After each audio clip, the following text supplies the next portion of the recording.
Seattle's mayor says the takeover by protesters on Capitol Hill has to end, and it starts this week in stages. City leaders say officers will also return to the boarded-up police precinct following a weekend of deadly violence inside the protest zone known as the CHOP. The crowd seemed a little smaller inside the Capitol Hill occupied protest, a far different scene from the shootings that took place around CHOP this weekend, one of which killed a 19-year-old man. We cannot let acts of violence define this movement for change. Mayor Jenny Durkin wants people to leave the area at night. She says the effort will be phased in this week and will not involve sweeps. There's no scenario under which we can just send in police and clear people out, but we've got people working in there right now to de-escalate, to tell people it's time to go home. Black-led community groups are carrying that message to the protesters at CHOP, saying the fight for racial justice can continue without the campouts. If you think CHOP is a place, you're minimizing the message. I told them I believe CHOP is an idea. And with that idea, you could take that idea around the country and then around the world. Police also want the East Precinct back, which they abandoned to defuse violent clashes with protesters. How officers will make that happen isn't clear. We don't have a specific date. We want to make sure that whatever happens, that we do it safely and consider the safety of everybody involved. The mayor says CHOP has created too many challenges for neighbors and nearby businesses, and the occupation can't last. It's time for people to go home. How long do you think Seattle in those few blocks looks like this? I don't know. We could have the summer of love. Well, tell that to the police who was supposed to be in that precinct. I want to be very clear on that. Our chief of police was in there assessing today. We take public safety very seriously. In that same interview, the mayor stressed the importance of balancing public safety and the First Amendment rights of protesters, something she echoed in an interview on Nightline nearly a week later. The weekend violence has some Capitol Hill businesses and residents saying enough is enough. And it's not only businesses that border the CHOP, but those on the neighboring streets as well. That's where we find KOMO's Michelle Esteban, who heard lots of different opinions and loud ones. Right, Michelle, today? I did indeed. I got an earful, to be exact, Eric. And I have to tell you, people want action now. So when they hear that the East Precinct is going to be taken back over by the police, the question, of course, is, well, when and how? Because what I heard today is people want action now. They waited all weekend. They want to see something. And that earful that I got, well, you can find it on social media as well. People say they're tired of being harassed around the CHOP zone. And then 3 shootings in 2 days. They're fed up.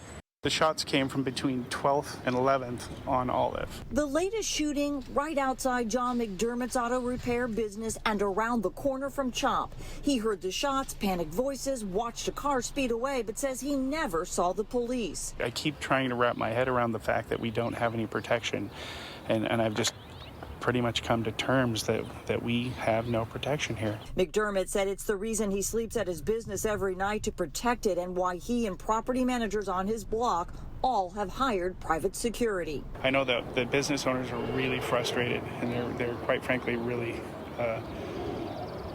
scared to really say anything because of potential retribution. Police did respond to the shooting Sunday night, but the teen shot was already gone. Harborview said the wounds were treated and he arrived at the hospital in a private vehicle. McDermott said he expected with 3 people shot in 2 days, the city would have taken immediate public action. The mayor needs to do her job. The city council needs to do their job. And they need to allow the police department to do their job. Businesses have been vandalized, fires set, and counterfronts tagged with graffiti. McDermott says now there's talk of a possible class action lawsuit among business owners against the city. Not all businesses, though, have that sentiment. One coffee shop worker said they've had no issues, and they're even closer to CHOP. We're all for what CHOP and what was formerly CHAZ represents. Joe lives near that coffee shop. He and his girlfriend heard the shots Sunday night. We're up all night, and you know, it doesn't feel good when you're in your home. You should feel safe. Over the last 2 days, several shootings unfolding inside or near the Capitol Hill organized protest. The Seattle Police Officers Guild says it's outraged by what's happening on Capitol Hill. When you remove law and order, in particular elected officials, lacking the political will to enforce law and order, this is the result.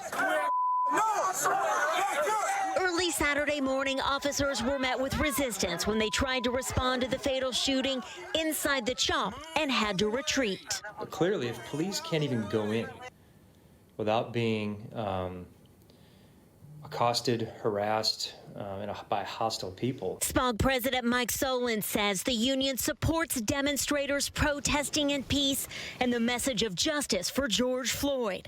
But what's happening in the CHOP, he says, is harming our city. Because the political discourse is holding us all hostage. They can't even make a decision as far as what they're going to do with the CHOP. SPOG is calling on the city for a plan, adding they can't even get into the CHOP for violent crimes, let alone conduct an investigation for the homicide that happened here on Saturday. It was doomed to happen from day one, and no one wanted to say it, but I'm surprised it didn't happen sooner. For a week, Matthew Plose and his neighbors have been sounding the alarm about crime and violence from the CHOP zone. He says it shouldn't have taken a 19-year-old murder and 2 people getting shot in just 48 hours for the mayor to finally listen to their concerns. It should have ended when the car tender got broken into and the mob went and broke down his fence. It, did not have to come to this at all.